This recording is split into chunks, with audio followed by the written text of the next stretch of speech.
Hello दोस्तों। तो पिछले एपिसोड में हमने देखा कि याओशिन लूफी को खुश करने के लिए अपने कुछ दोस्तों को रिश्वत दे देता है ताकि उसकी फाइट ज़्यावियर के साथ हो सके। याओशिन की फाइट जब ज़्यावियर के साथ होती है तो वो ज़्यावियर को काफी जरा बुरी टक्कर दे रहा था क्योंकि याओशिन भी टॉप 10 स्ट्रॉन्गेस्ट वॉरियर में से एक है। लेकिन तभी अचानक ज़्यावियर अपने पर्पल क्लाउड विंग्स एक्टिवेट कर लेता है जिन्हें देखकर तो वहाँ पर मौजूद सब लोगों की मुंह खुले की खुले रह गए थे। इसके बाद ज़्यावियर अपने फ्लाइंग फाइटिंग स्किल्स का इस्तेमाल करके याओशिन को हरा देता है जो देखकर वहां पर मौजूद ऑडियंस ने ज़्यावियर को चीयर अप करना शुरू कर दिया था।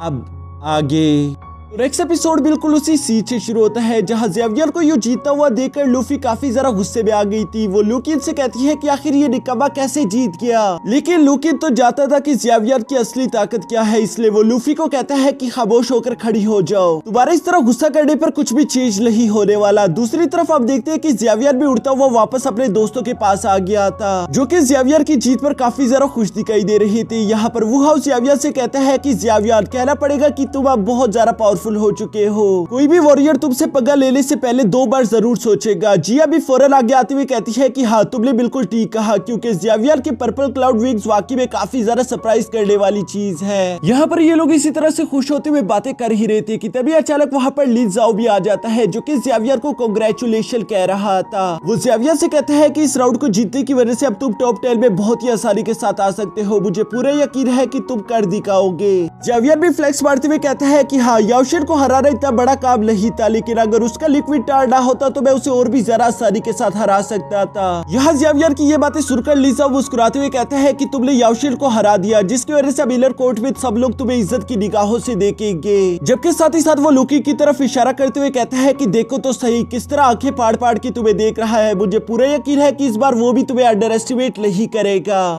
ज़्यावियर भी ली ज़ाओ की इस बात के साथ सहमत था कि तभी अचानक ली ज़ाओ अपने मतलब की बात रखते हुए कहता है कि ज़्यावियर अब तुम काफी ज्यादा स्ट्रोंग हो चुके हो, तो क्या इस कंपटीशन के बाद तुम हमारे साथ लीचे माउंटेन की तरफ जाओगे ताकि हम लोग वो अर्थ कोर फोर्जिंग मिल्क हासिल कर सके। मुझे पूरा यकीन है कि वो अर्थ कोर फोर्जिंग मिल्क तुम्हारे भी काफी ज्यादा काम आ सकता है। ये सुनकर ज़्यावियर थोड़ी देर के लिए खामोश हो गया था क्योंकि ज़्यावियर को तो अब उसकी कोई जरूरत नहीं, ज़्यावियर ऑलरेडी वो फोर्जिंग मिल्क हासिल कर चुका है। यहाँ पर ज़्यावियर और ली ज़ाओ अभी इसी तरह से बातें कर रहे थे कि तभी अचानक यालहाओ कहता है कि जरा इस कंपटीशन को देखो, ये देखने में काफी ज्यादा इंटरेस्टिंग होगा क्योंकि नीचे मैदान में हम देखते हैं कि लूकिन का सामना इलर कलाल कॉलेज के एक डेसिपल से होने वाला था। यालहाओ बताता है कि ये डेसिपल कोई मामूली डेसिपल नहीं बल्कि ये 8 स्टार डो लीग लेवल का वॉरियर है जो कि इलर कलाल कॉलेज में काफी ज्यादा इज्जत रखता है। साथ ही साथ यालहाओ इसका एक लेवल बताता है और ये भी बताता है कि इसकी कुछ टेक्निक्स बहुत ही ज्यादा कमाल की है, पर आज से पहले इसका सामना कभी भी लूकिन के साथ नहीं हुआ, तो ये देखने में मजा आएगा कि क्या ये लूकिन को हरा पाएगा या नहीं। हेलो दोस्तों, तो वीडियो में आगे बढ़ने से पहले मैं आप लोगों को एक बहुत ही ज्यादा ट्रस्टेड गेमिंग ब्रांड लोटस 365 के बारे में बताना चाहता हूँ जिसके ब्रांड एम्बेसडर है काजल अग्रवाल, नवाजुद्दीन सदीकी, उर्वशी रुटेला। लोटस 365 सबसे पुरानी गेमिंग कंपनीज में से एक है जो कि 2015 से भारत में एक्टिव है। यहाँ आपको क्रिकेट, फुटबॉल, टेनिस जैसे गेम्स की अपडेट मिलती है। इसके अलावा आप लोग 1000 से ज्यादा लाइव गेम्स खेलकर खुद भी बहुत सारे रिवार्ड्स जीत सकते हैं। साथ ही साथ मैं आप लोगों को बता देना चाहता हूँ कि लाइव क्रिकेट मैच और फुटबॉल मैच के दौरान आप लोग डेली विनिंग टीम की प्रेडिक्शन करके और भी बहुत सारे अमेजिंग इनामात जीत सकते हैं। लोटस 365 बहुत ही ज्यादा फास्ट विड्रॉवल भी प्रोवाइड करता है, यानी कि आप लोग अपनी जीते हुए अमाउंट को बहुत ही जल्दी अपने अकाउंट में हासिल कर सकते हो। इसके अलावा अगर आप लोग चाहो तो आप लोग मेरी तरह लोटस 365 प्लेटफॉर्म पर लाइव मैचेस देख सकते हो। यहाँ पर आप लोगों को बेस्ट ऑफर्स मिल सकते हैं, प्रमोशन कूपन्स मिल सकते हैं। साथ ही साथ इसमें मजे की बात तो यह है कि यहाँ 7-1-to-1 कस्टमर सपोर्ट भी अवेलेबल है। तो आप लोग किसका इंतजार कर रहे हैं? अभी खेले iPhone 13, royal Enfield, Samsung Galaxy S22 ultra जैसे एक्साइटिंग गिव अवे के साथ बोनस ऑफर का लाभ उठाओ। लोटस 365 प्लेटफॉर्म का लिंक मैंने नीचे डिस्क्रिप्शन और कमेंट बॉक्स में भी दे दिया है, तो जाकर क्लिक करो, खेलो और एंजॉय करो।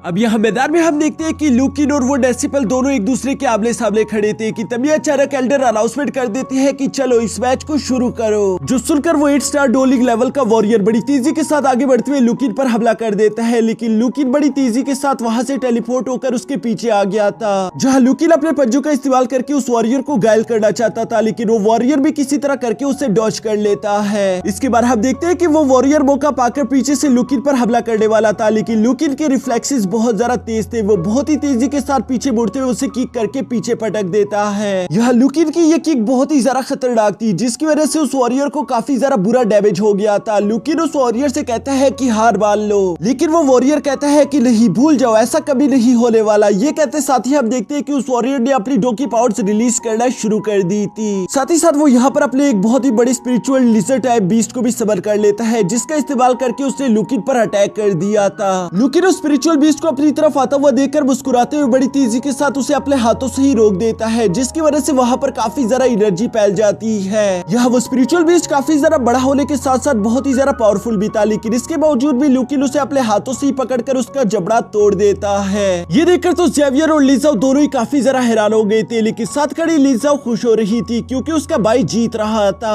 मैदान में खड़ा वो डेसिपल अपने स्पिरिचुअल बीस्ट को डिस्ट्रॉय होता हुआ देखकर बड़ी तेजी से लुकिन पर अटैक करने के लिए आगे बढ़ना शुरू कर देता है, जहां वो लुकिन के साथ हेड टू हेड को बैक करना चाहता था। लेकिन वो यहाँ पर देखता है कि लुकिन की रफ्तार बहुत ज्यादा थी, वो लुकिन को टच भी नहीं कर पा रहा था। तभी अचानक लुकिन उसके पंच को भी अपने एक हाथ से ब्लॉक कर लेता है। ये देखकर तो उस डेसिपल की आंखों में लुकिन के लिए खौफ आ गया था, लेकिन लुकिन को इस बात से फर्क नहीं पड़ता। वो उस डेसिपल को हवा में उछालते हुए बहुत ही तेजी के साथ मूव करते हुए लगातार उसे पंच करना शुरू कर देता है। लुकिन यहाँ पर उस डेसिपल को इतनी ज्यादा बेरहमी से मार रहा था जो देखकर तो कोई भी खौफ खा जाए, जबकि ये मार खाने की वजह से आप देखते हैं कि उस डेसिपल के मुंह से खून निकल रहा था। साथ ही साथ यहाँ पर लुकिन अपना फाइनल पंच करते हुए उस डेसिपल को जमीन पर पटक देता है। इस सारे अटैक्स की वजह से वो डेसिपल काफी ज्यादा वीक हो चुका था, उसमें अब इतनी ज्यादा हिम्मत नहीं थी कि वो दोबारा से खड़ा हो सके। ये देखकर लुकिन उसके सामने आकर कहता है कि 8 स्टार डोलिंग लेवल होने के बावजूद भी तुम काफी ज्यादा वीक हो, तुम्हें अपने आप पर शर्म आनी चाहिए। यह इसके बाद वहाँ पर मौजूद एल्डर्स अनाउंसमेंट कर देती है कि इस राउंड का विनर है लुकिन, जो सुनकर तो लुकिन के दोस्त काफी ज्यादा खुश हो गए थे। लेकिन साथ खड़ा ज़ेवियर काफी ज्यादा परेशान हो गया था। वो अपने बल में सोचता है कि लुकिन तो काफी ज्यादा खतरनाक है, उसने इस कॉम्पिटिशन के 2 राउंड्स को बहुत ही आसानी के साथ जीत लिया, जबकि अभी तक तो उसने अपने बाउटी स्प्लिटिंग गल टेक्निक का भी इस्तेमाल नहीं किया, जो कि बहुत ज्यादा खतरनाक है। ये सारी बातें सोचते हुए ज़ेवियर काफी ज्यादा परेशान हो रहा था कि तभी अचानक लिजाओ ज़ेवियर से कहता है कि अभी के लिए मुझे यहाँ से जाना है, लेकिन जो मैंने तुम्हें अपने साथ माउंटेन पर चलने की ऑफर दी है उसके बारे में जरूर सोचना, क्योंकि मुझे पूरे यकीन है कि तुम्हें उससे काफी ज्यादा फायदा होगा। ये कहने के बाद लिजाओ अपने दोस्तों को लेकर वहाँ से चला जाता है, जबकि ज़ेवियर अभी भी गहरी सोच में पड़ा हुआ था। जुरीर यहाँ पर ज़ेवियर को इस तरह से सोचते हुए देखकर समझ गई थी कि ज़ेवियर क्या सोच रहा है, इसलिए वो उसे शांत करने के लिए कहती है कि तुम्हें फिक्र नहीं करनी चाहिए, क्योंकि तुम भी काफी ज्यादा पावरफुल हो। तुम्हारे पर्पल क्लाउड विंग्स देखकर लिजाओ भी तुमसे थोड़ा बहुत घबराना शुरू कर चुका है। अगर लिजाओ के मन में भी तुम्हें लेकर खौफ है तो इसका मतलब लुकिन भी तुमसे जरूर घबराएगा। यह जुरीर की ये सारी बातें सुनकर ज़ेवियर भी समझ गया था कि जुरीर आखिर इस तरह की बातें क्यों कर रही है, इसलिए वो बहुत ही ज्यादा प्यार से उसके गालों को पकड़ते हुए कहता है कि जुरीर तुम्हें इस तरह की बातें नहीं करनी चाहिए। वैसे भी मैं खुद की और तुम्हारी पावर्स के बारे में अच्छे से जानता हूँ। तुम बेशक अपनी पावर्स रियल में नहीं दिखाती, लेकिन मैं उन्हें सेंस कर सकता हूँ। तुम बचपन से ही मुझसे कई गुना ज्यादा स्ट्रॉन्ग थी, लेकिन उसके बावजूद भी जब भी तुम मेरे पास आती हो तुम अपने पावर्स को सप्रेस करने की कोशिश करती हो ताकि मैं स्ट्रॉन्ग फील कर सकूं। लेकिन तुम्हें अब ऐसा नहीं करना चाहिए, तुम्हें अपनी फुल ताकत के साथ लड़ना चाहिए ताकि मैं तुम्हारी रियल पावर्स देखकर खुद को मोटिवेट कर सकूं। एक न एक दिन मैं भी तुम जैसा पावरफुल हो जाऊंगा। यह ज़ेवियर की ये बातें सुनकर जुनीर मुस्कुराते हुए कहती है कि इसका मतलब ज़ेवियर मेरा पावरफुल रूप देखना चाहता है। अगर ऐसी ही बात है तो ठीक है, इस कॉम्पिटिशन के खत्म होने के बाद मैं तुम्हें जुनीर का सबसे ज्यादा पावरफुल रूप दिखाऊंगी। ये सुनकर ज़ेवियर भी मुस्कुरा देता है। इसके बाद नेक्स्ट सीन में हम देखते हैं कि ज़ेवियर अपने रूम में बैठकर कल्टीवेशन कर रहा था कि तभी अचानक उसके दरवाजे पर कोई लॉक करता है, जिसे उठकर जब ज़ेवियर जाकर देखता है तो वो कोई और नहीं बल्कि जुनीर थी, जो कि बहुत ही ज्यादा प्यारी लग रही थी। और वो यहाँ पर ज़ेवियर से कहती है कि चलो मेरे साथ, मुझे तुम्हें कुछ दिखाना है। ये सुनकर तो ज़ेवियर को कुछ समझ नहीं आता कि आखिर इतनी रात जुनीर मुझे क्या दिखाना चाहती है, लेकिन इसके बावजूद भी वो उसे फॉलो करते हुए उसके पीछे चला जाता है। ज़ेवियर यहाँ पर जुनीर के पास आते हुए जुनीर से कहता है कि जुनीर मुझे बताओ कि आखिर तुम इतनी रात को मुझे क्या दिखाना चाहती थी। जिस पर दूसरी तरफ मुंह करके खड़ी हुई जुनीर काफी ज्यादा शांत दिखाई दे रही थी। साथ ही साथ उसके हाथ में किसी तरह का स्क्रोल भी मौजूद था। और इससे पहले कि वो यहाँ पर ज़ेवियर को कुछ भी बता पाती, हमारा ये एपिसोड यहीं पर खत्म हो जाता है।